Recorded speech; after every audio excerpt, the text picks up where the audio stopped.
halkan daawadayaal waa gari go'an waa xaruntii jabhadda oo la gubay ujeedaan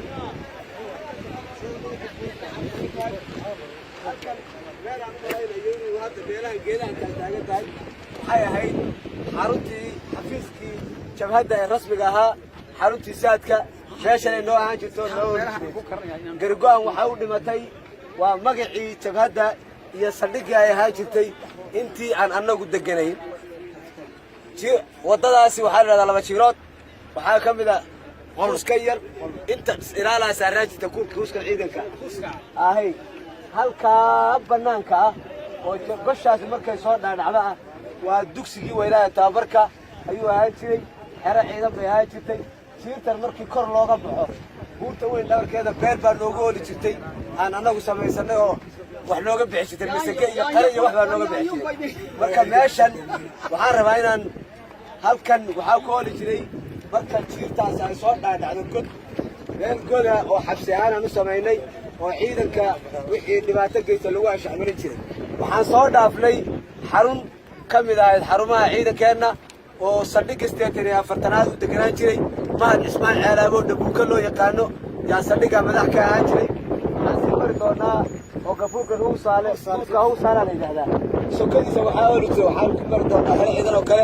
allah u naxariistay saldhigga 36aad waxaa madax ka ahaa darab sheekh ismaaciil laabkaas bidixdaa ciidanka deganaan jiray waxaa madax ka ahaa cabdilaahi sheekh mugayna weyna ninkii la odhan jiray waxaa xarunta deganaan jiray axmed maxamed rafle waa baanduulaha ciidanka ahaa iyo mawlid xabeeb oo isaguna ka mid ah taliska ciidanka ninkan cabdi maxamed bardiid baa la yidhahdaa waa nin taariikh aad iyo aad buu ku leeyahay halkanka abaal weynna wuu ku leeyahay abaal aad weyn buu ku leeyahay ilaa maalinkii jabhaddu halkaatiin iyo maalinkii dadkii reer gari go'an halkanka tooska oo qayb qaatay buu ku jira gari go'an waa xaruntii halkanka sidaa loo waxaan hal su'aal baan ku weydiinayaa meeshan maxaa loo gubay goormaa la gubay taariikhda la gubay meeshan horey baan u sheegnay waxaa loo gubay inay xaruntii jabhadda ahaan jirtay keliya goormaa la gubay taariikhda la gubay taariikhda toos cabdi birdi goor baa la gubay sanadka taariikhdeedii aad ma hayo kulli anigu laakiin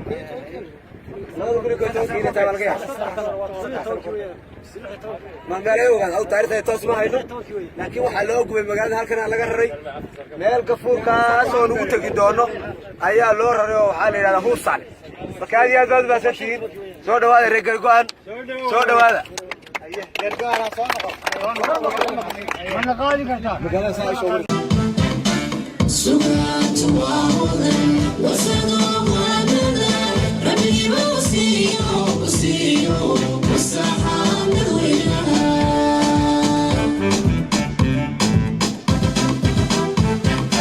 سكرت وعودة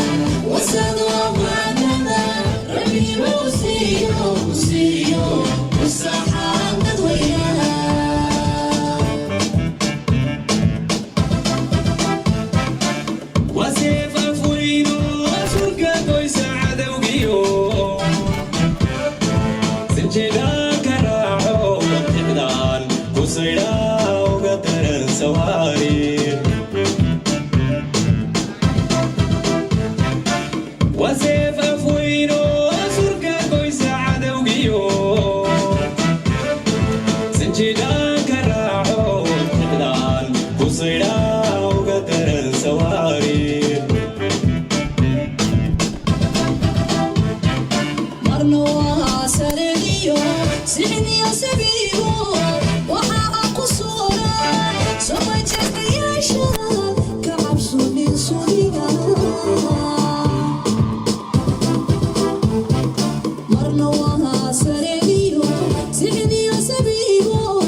subaxdii timaadaba inay sunyawamay iyo sumara asaasiyo baaruda siiyan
Okay.